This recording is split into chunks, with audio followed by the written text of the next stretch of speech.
Tomorrow morning, before you even open your eyes, you'll probably know what time it is.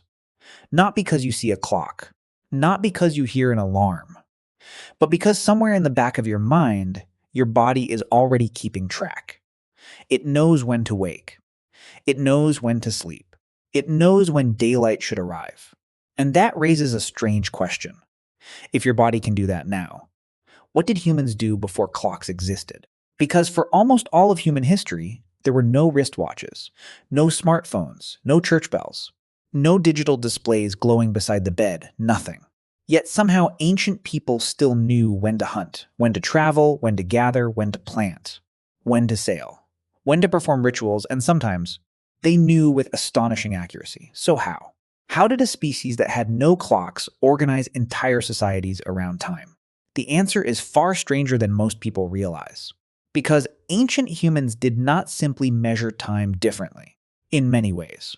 They experienced time differently. And to understand how, we need to travel back thousands of generations, back before cities, back before writing, back before history itself, to a world where the sky was the first clock ever built. Part 1: The day the sun became a clock. Imagine standing in an open grassland 50,000 years ago. No roads, no buildings, no machines. Only wind moving through tall grass. The distant calls of animals. And above you, a vast sky stretching from horizon to horizon. At first glance, it seems impossible. How could anyone know the time? But look closer. The answer is everywhere. Every morning, the sun rises from roughly the same direction.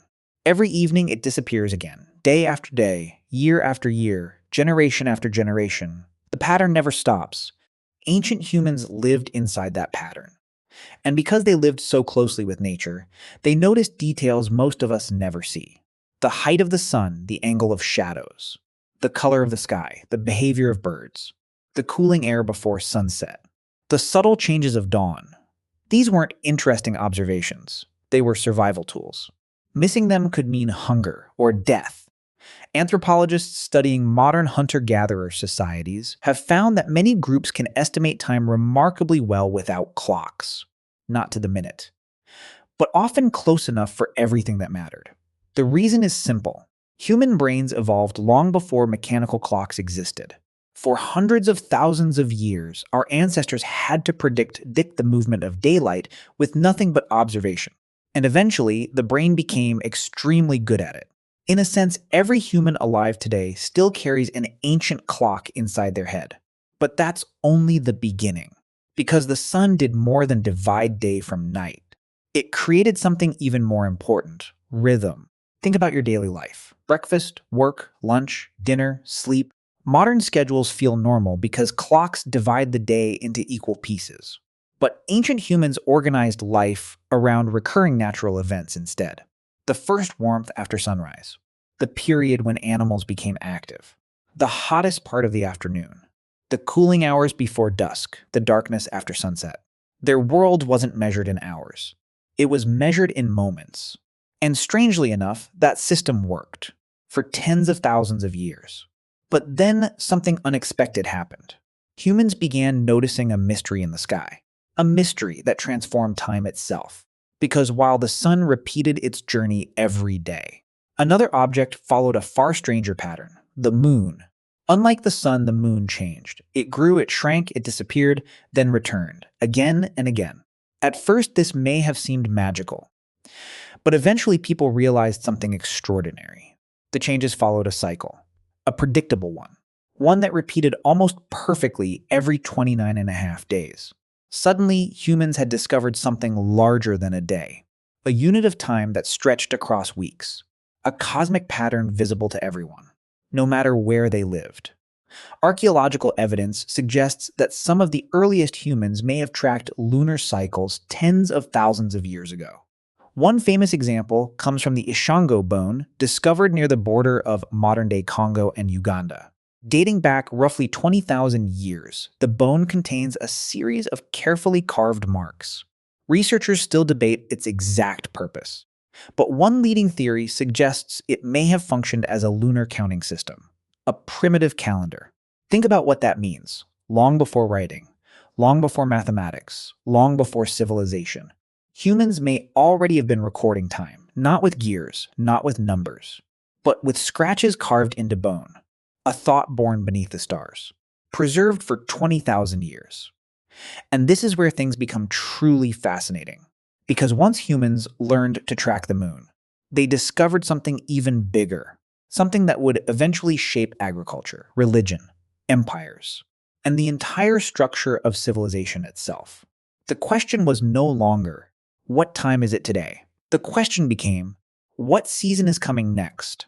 And the answer would change human history forever. Part 2. When humans learned to read the sky.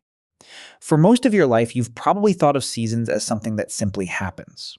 Spring arrives, summer follows, leaves fall, winter comes, and then the cycle begins again. Simple, predictable, almost boring. But for ancient humans, knowing when a season would arrive could mean the difference between survival and catastrophe. Because unlike us, they couldn't check a weather forecast. They couldn't look at a calendar hanging on the wall. And they certainly couldn't ask an app when the rains were coming. Yet somehow, thousands of years before modern science, people learned to predict the changing year with remarkable accuracy. How? By watching something most of us barely notice: the stars. Tonight, if you step outside and look upward, the stars may appear fixed, permanent, unchanging.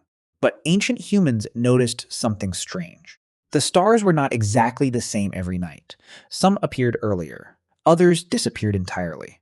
Certain constellations rose above the horizon only during particular times of the year. At first, these changes may have seemed random, but over generations, patterns emerged, reliable patterns. Patterns that repeated every single year. Imagine a hunter living 12,000 years ago. One spring, he notices a bright cluster of stars appearing just before dawn. Months later, the rains arrive. The next year, the same stars return. And once again, the rains follow. Then it happens again and again. Eventually, a realization forms. The sky isn't random, it's a calendar. And suddenly, the heavens become useful. Very useful. The ancient Egyptians are among the most famous examples. For centuries, the people living along the Nile depended on seasonal floods. Their entire civilization depended on them. Too much water could destroy crops. Too little could cause famine. Predicting the flood was essential. Archaeological and historical evidence suggests they closely observed the star Sirius. Each year, Sirius disappeared from the night sky for several weeks. Then, shortly before sunrise, it would suddenly reappear. This event, known as the heliacal rising of Sirius, occurred shortly before the annual flooding of the Nile. The star became a cosmic warning signal, a message from the sky. Prepare, the water is coming. And that's when something extraordinary happened. Humans stopped merely observing time. They began forecasting it. For the first time, people could anticipate events months before they occurred. Not because they controlled nature, but because they understood its rhythms. That ability changed everything. Because forecasting creates planning, and planning creates civilization. But here's where the story takes an unexpected turn. Many people assume agriculture created calendars. In reality, the opposite may be closer to the truth. The ability to recognize seasonal cycles may have helped make agriculture possible in the first place. Think about it. Plant seeds too early, and frost kills them. Plant too late, and drought destroys them. Miss the right moment by a few weeks, and an entire harvest can fail. Farming requires timing, precise timing. And timing requires a clock, not a mechanical clock, a natural one. For early farmers, the sky became that clock. Across the world, different societies developed their own methods. In ancient Mesopotamia, observers tracked celestial movements from temple complexes.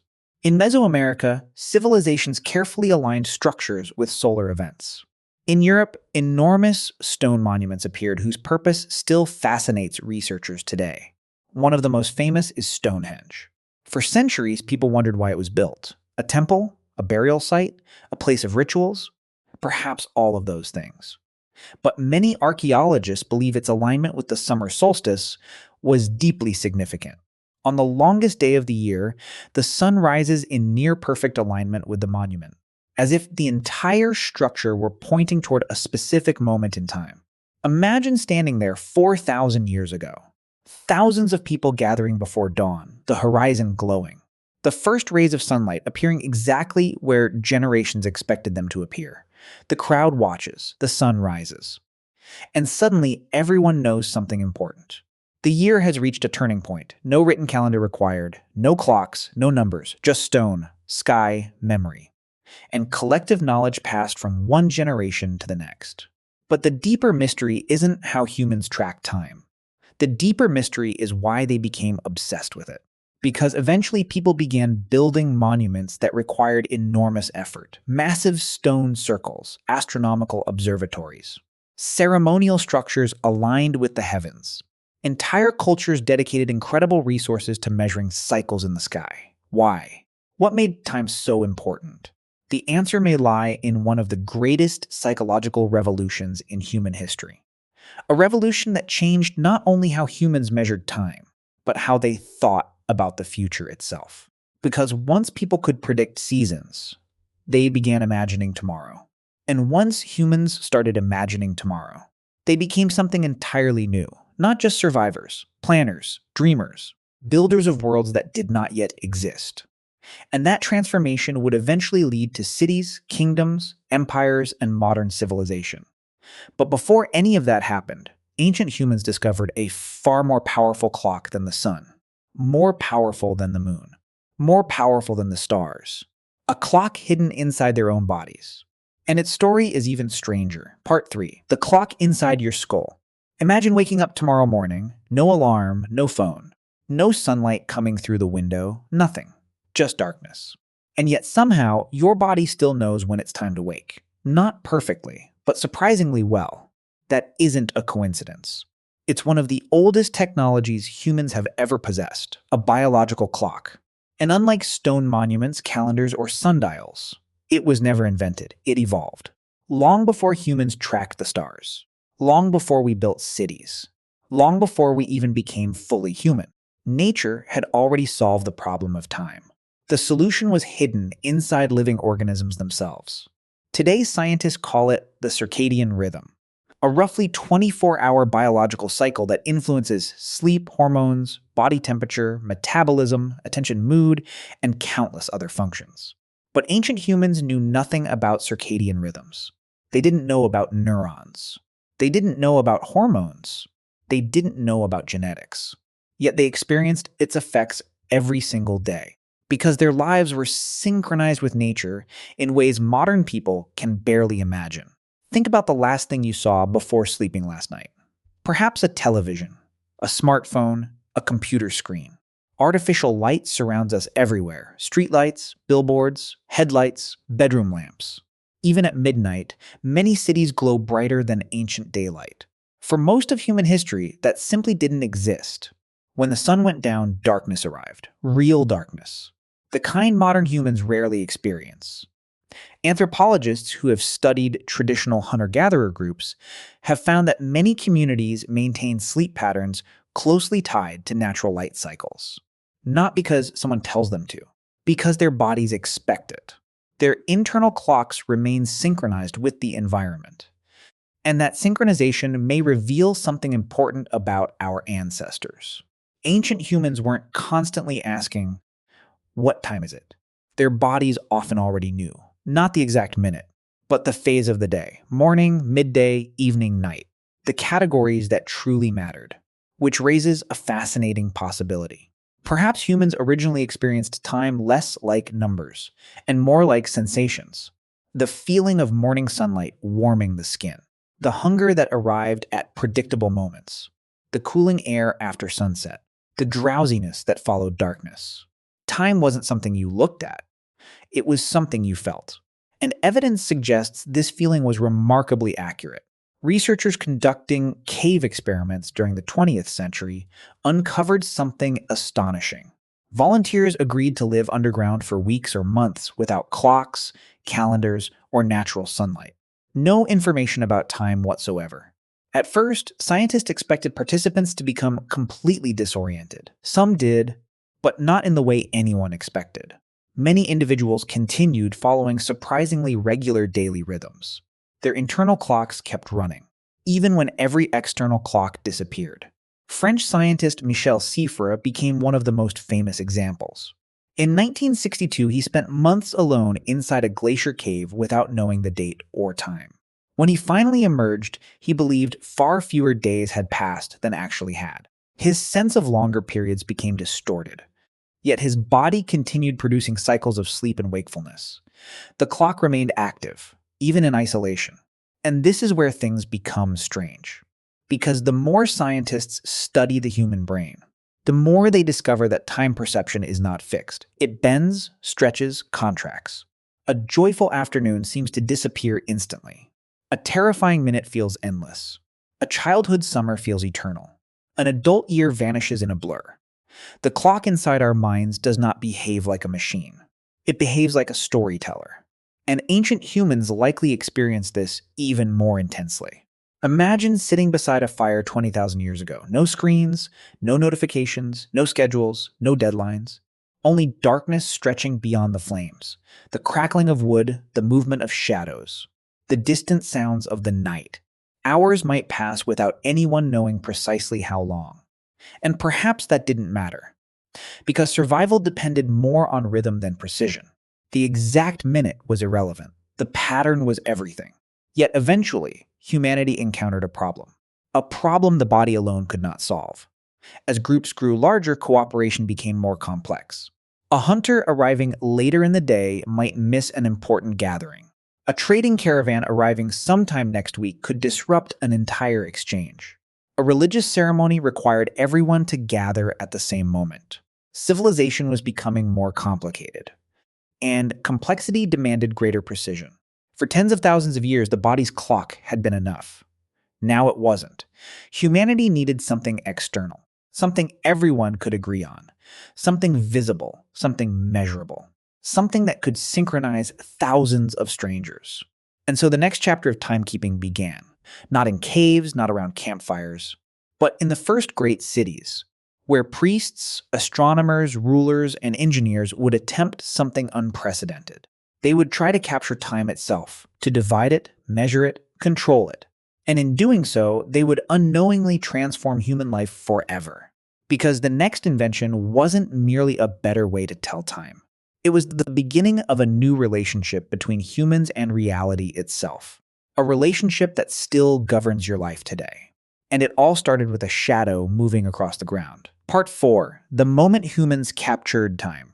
Imagine walking through a city 5,000 years ago. The streets are crowded. Merchants are trading grain. Builders are hauling stone. Priests are preparing ceremonies. Farmers are arriving from distant fields. Civilization is growing. And suddenly a problem appears. Not a problem of food. Not a problem of war. A problem of coordination.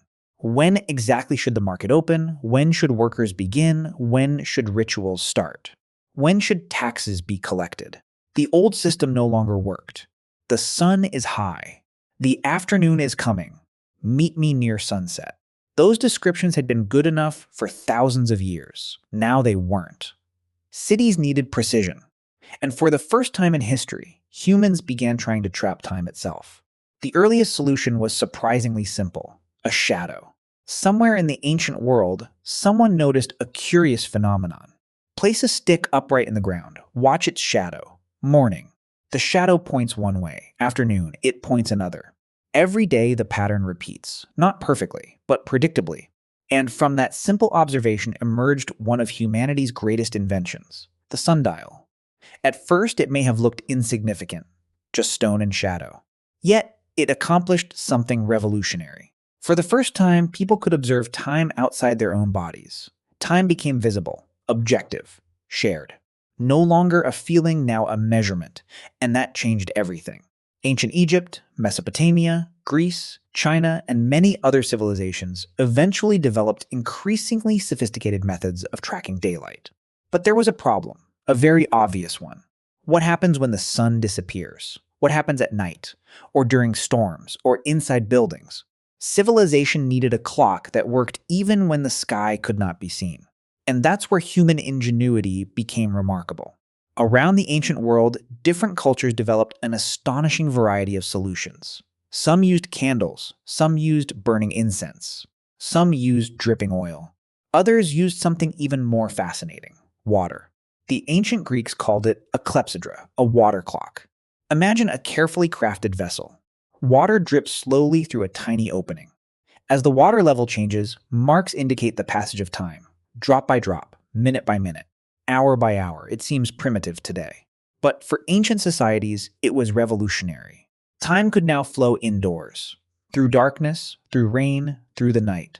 For the first time, humanity had created an artificial heartbeat, a machine that mimicked the passage of time itself. And once that happened, there was no going back, because something subtle began to change. Humans had always adapted themselves to nature. Now nature was beginning to adapt to human schedules. Think about that. For hundreds of thousands of years, people woke because dawn arrived. Now they could wake because a clock told them to. A small change, yet one with enormous consequences. And this is where history takes a fascinating turn. Because many ancient cultures did not divide the day the way we do today. The 24-hour system feels natural to us, but it isn't. It is a human invention. Its roots stretch back to ancient Egypt and Mesopotamia. Historians believe the Egyptians divided daylight into 12 parts and nighttime into 12 parts, creating the framework that eventually evolved into the 24-hour day. Why 12? No one knows with complete certainty. Some researchers point to counting methods based on finger joints. Others suggest astronomical observations. Whatever the reason, a decision made thousands of years ago still shapes your life every single day. 24 hours, 60 minutes, 60 seconds. Numbers so familiar we rarely question them. Yet they are echoes of ancient civilizations long gone. Ghosts hidden inside your watch. But the deeper story isn't about clocks, it's about power. Because once time could be measured precisely, it could also be controlled. Rulers could organize labor. Armies could coordinate movements. Religious authorities could schedule rituals. Governments could regulate entire populations. The invention of accurate timekeeping did not merely improve civilization, it transformed it. Some historians even argue that modern society would be impossible without increasingly precise clocks. Factories, railroads, global trade, air travel, the internet. Every one of them depends on synchronized time. But here's the strange irony. The more precisely humans measured time, the less connected they sometimes became to it. Ancient hunter-gatherers watched the sky. They noticed seasons. They observed stars. They felt the rhythms of nature directly. Modern people often experience time through numbers alone. 9 clay, 12:30, 5:45. Deadlines, schedules, notifications, calendar alerts. The clock became so successful that it began replacing the very experience it was designed to measure. And that leads us to the final question. A question that brings us back to where this story began. Did ancient humans actually lose something we have forgotten? Because while we gained precision, they may have possessed something else. A deeper awareness of time itself, not as numbers, not as schedules, but as a living rhythm connecting the body, the earth, the moon, and the stars. And perhaps that forgotten relationship still exists, hidden inside every one of us, waiting to be remembered. Conclusions. The forgotten clock. Tonight, before you go to sleep, you will probably glance at a clock. Maybe your phone, maybe your watch, maybe the glowing numbers beside your bed. You'll look for a number. 10:43, 11:17, 12:2, a precise measurement, a tiny fragment of time. And then you'll move on without thinking about it. But for a moment, imagine doing something different. Imagine stepping outside. Imagine looking up. Really looking at the sky, at the moon, at the stars, at the darkness that surrounded almost every human who ever lived. Because for nearly all of human history, that was how people understood time. Not through digits, through patterns. Not through schedules, through rhythms. Not through machines, through nature. The sun told them when the day began. The moon told them when the month had changed. The stars told them when the seasons were coming. And their own bodies told them when it was time to wake, work, rest, and sleep. The world itself was the clock. And perhaps that is the most surprising discovery of all. Ancient humans were not living without time. They were living inside it. Every sunrise was a signal. Every season was a chapter. Every year was written across the sky. They didn't carry clocks because they didn't need to. Time surrounded them everywhere. Then something changed.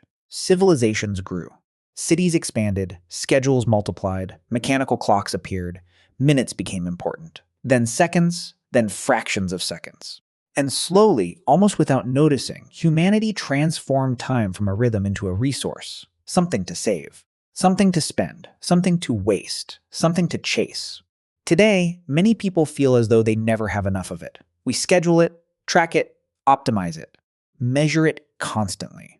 Yet despite all our precision, time often feels more elusive than ever. And that's the irony. Our ancestors could not tell you whether it was 8:17 in the morning, but they often knew exactly where they stood within the larger rhythms of life. The season, the migration, the harvest, the moon, the coming winter, the returning spring. They possessed a kind of awareness that modern clocks cannot provide. A relationship with time rather than a measurement of it. Of course, we would never want to give up everything we've gained. Modern timekeeping made science possible. It made navigation possible. It helped build civilizations that span continents. It connected billions of people across the planet. But perhaps something was left behind. Not knowledge, not technology, perspective. Because beneath every digital clock, every atomic clock, every smartphone, every calendar, the ancient system is still running. The Earth is still turning. The moon is still orbiting. The stars are still moving across the night sky. And deep inside your brain, the biological clock of your ancestors is still quietly ticking. The same clock that guided hunters across grasslands. The same clock that watched the Nile flood. The same clock that stared upward at Stonehenge. The same clock that measured life long before anyone invented hours. Which means that the story of time is not really about clocks at all. It is about humans. About a species that looked at the sky and found patterns. Looked at shadows and found meaning. Looked at the stars and found order. A species that transformed observation into knowledge. Knowledge into civilization. And civilization into the world you live in today. So, tomorrow morning, when you wake up and instinctively reach for your phone to see what time it is, remember something. For hundreds of thousands of years, your ancestors woke without ever seeing a clock. Yet somehow they still knew when the day had begun. Because before humanity learned how to measure time, humanity learned how to belong to it. And perhaps somewhere deep inside you, that ancient understanding still remains.